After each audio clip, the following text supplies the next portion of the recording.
All right. Good afternoon, everyone. This is Craig Gingerich from Sage Rutty.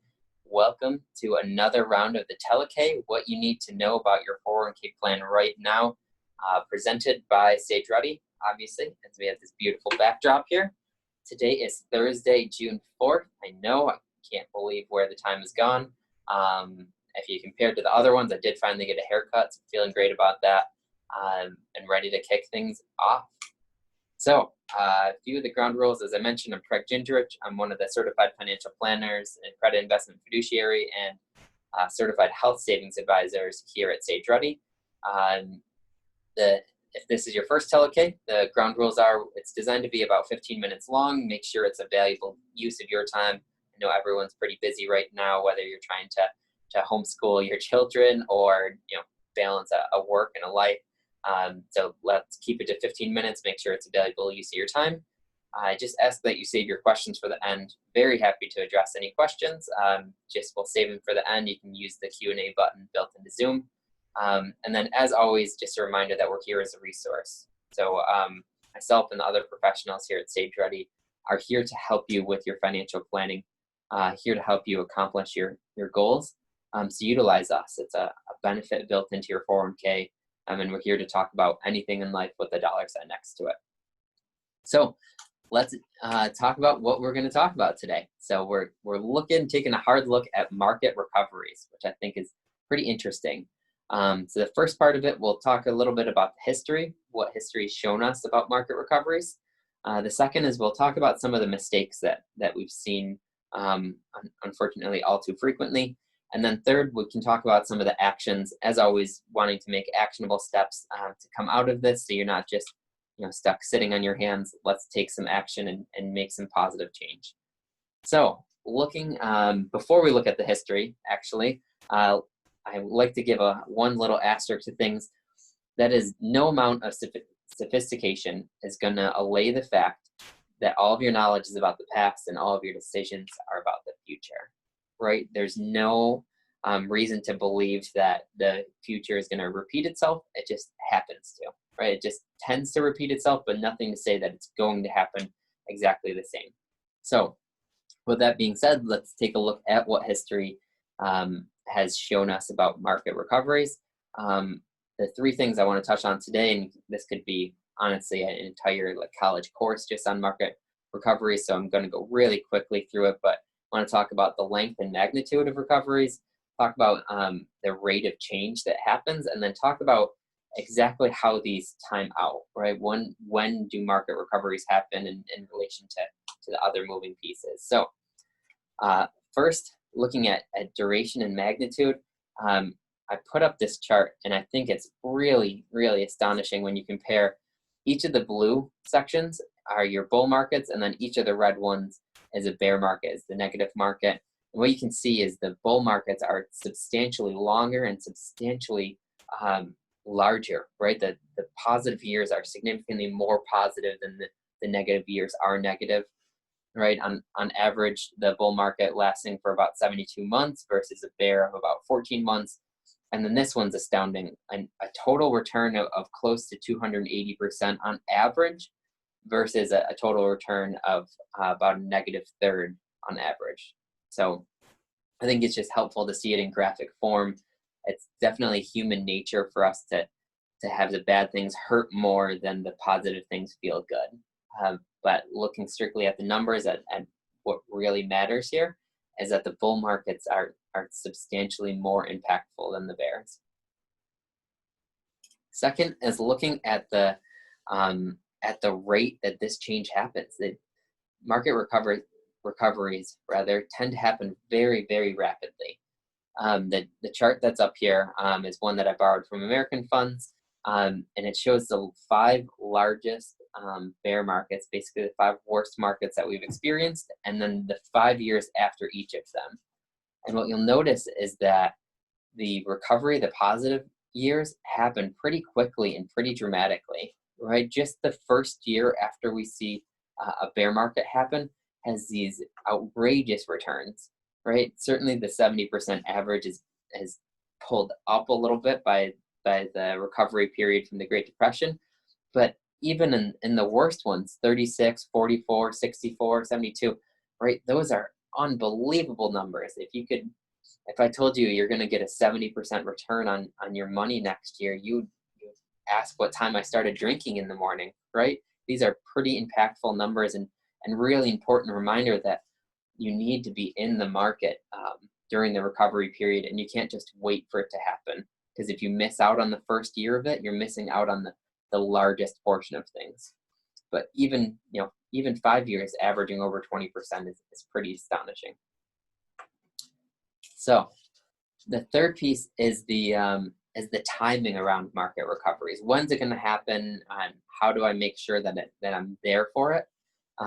Well, the easy answer is the best way to be certain that you're going to be there for the recovery is to stay invested in the market throughout the entire process, right? Volatility requires that you stay invested the long term. Looking at more of the short term, the markets tend to move in anticipation of things, move in anticipation of the economy, remembering that all stocks are ownership in companies. When you look at the valuation of a company, it's driven, typically driven by events that precede the actual value, the actual book value. So when we look at the value of a company, say the value of Johnson & Johnson, it's probably largely driven by events that happened.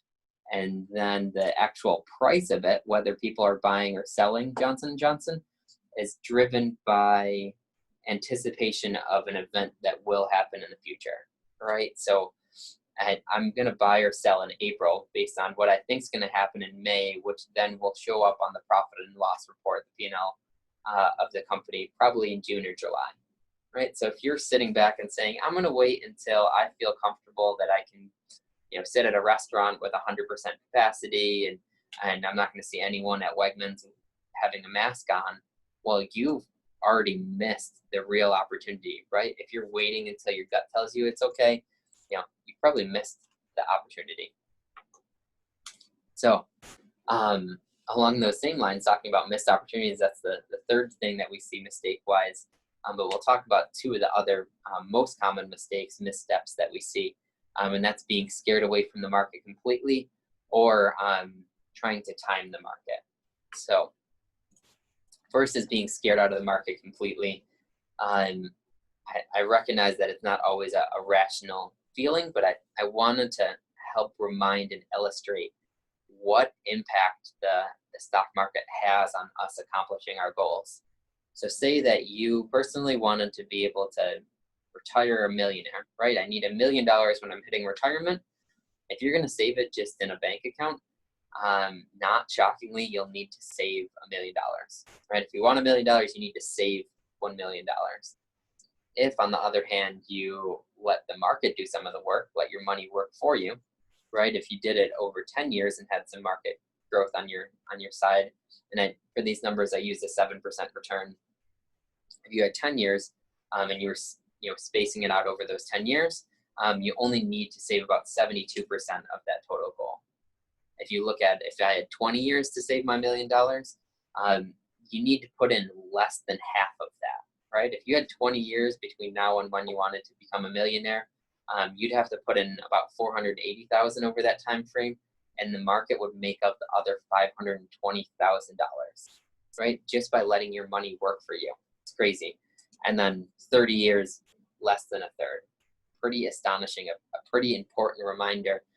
And I realize that many of the people on this call don't have 30 years before retirement, but hopefully you have 30 years before this money is being used, right? Hopefully, if you're still working, you have 30 years in retirement that maybe day $1 don't have 30 years, but when you're 90, you're still going to need to have money.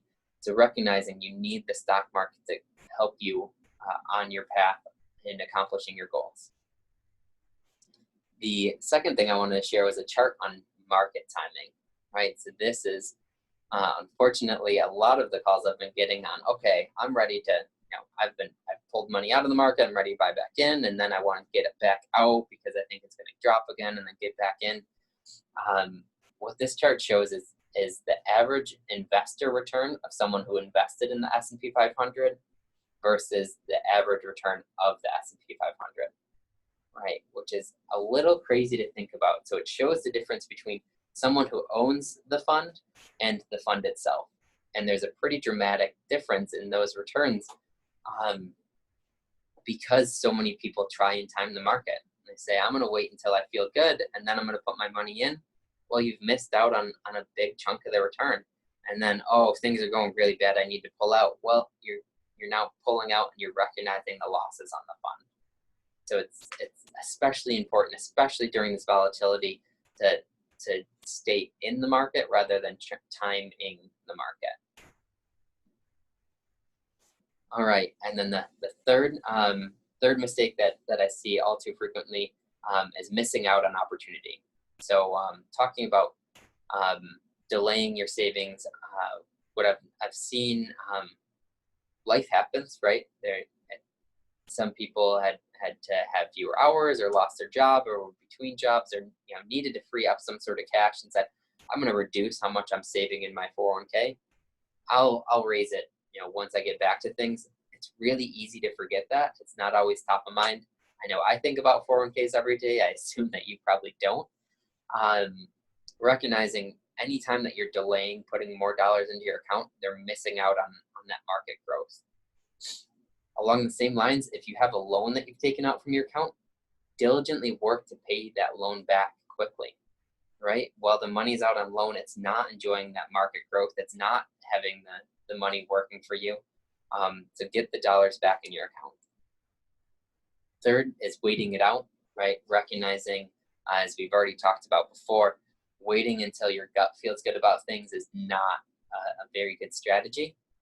And then fourth, and this is just a pretty bad piece of financial decision making across the board, whether it's recession or not, and that is only saving to the match, only doing enough that I can get the free money, right? Saving only to the match is a great way to tiptoe through your working career to arrive safely at retirement without enough money, right? Yes, I got all the free money. I didn't make a mistake, but I didn't make the right choice either, right? I didn't save enough to be able to fund my own account, right? It doesn't affect your employer. They don't care if you're not saving for yourself. The onus is on you to make sure you have enough money for it.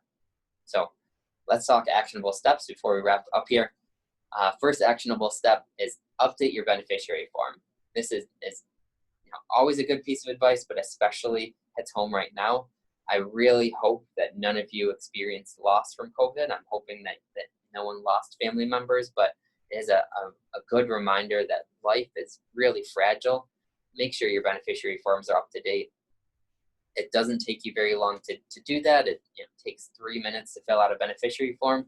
It'll save your family months of misery if it's not filled out correctly, or if it's filled out and going to somebody that you don't want it to go to. The second piece is consider refinancing. Right now is a phenomenal time to refinance. If you have a mortgage on your home and it's at a rate higher than what it should be, sit down with a mortgage counselor. My wife and I just bought a house and our interest rate's 3.25%, which I think is probably phenomenal. I'm sure there's some people that have seen lower ones, but overall, historically speaking, these are extremely low rates, and it doesn't cost you anything to have the conversation, to run the numbers and say, hey, take a look at things. Could we save some money here? Third is to rerun your retirement figures. So anytime life is in flux a lot, it's good to take a look and say, okay, am I still on track? Am I still doing what I need to? Especially if you saw a change in your company or your spouse's match or profit sharing, right? If in these kind of tougher economic times, a lot of businesses were forced to cut the company match rather than having to cut employees, right? If that happened, that means fewer dollars are going into your account, means that you probably need to up your own savings rate, right? If you're not receiving the full amount of match, means that you need to increase to compensate for that. And then the fourth, but the last but not least, right, is to budget for the return to reality. If you're anything like me, I found that my bank account has fared a lot better when I'm not able to go out to restaurants and spend money, when I'm not able to go out shopping and spend money. Um, if you find yourself in a similar spot, that your bank account has been growing because you haven't had the opportunity to spend, um, as we approach normalcy, maybe it's a good time to give a hard look at your budget and say, well, before all of this, I was spending probably more than I wanted to. It feels good that my account's been growing. Maybe I need to budget a little differently to account for that. I have had people asking, okay, I have extra cash in my account because I haven't been spending as much. Do you have any advice? Um, Certainly, saving more towards retirement is a good idea. The other side of the coin is anytime you have a chance to reduce debt, it's probably in your favor, right? Reduce your monthly expenses, reduce that debt burden that you have, whether it's paying off a student loan or paying down a car or a house, is a good way to utilize some of that extra cash on hand. So before I take questions, as always, thank you. Thank you for the business and trust that you place with me, with the rest of the 401k team, with Sage Rutty. We really appreciate that, and we're working diligently to help you as much as we can. Please don't ever hesitate to reach out with any questions or anything that we can be of assistance with. I am happy to answer questions live right now. As you've probably seen, there's the Q&A button built into Zoom, so happy to take submitted questions. If you're more comfortable one-on-one, or you just have a more in-depth question, or just want to have a conversation, please reach out. I'm always happy to set up a Zoom meeting or answer questions by email or phone. Unfortunately, I forgot to have the email up there, but it is 401k@sageruddy.com. If you reach out, you can set up some time to chat and hopefully help you through whatever questions you may be having. So I'm happy to take some questions, and I, again, appreciate your time. I appreciate your business and trust. Thank you, everyone.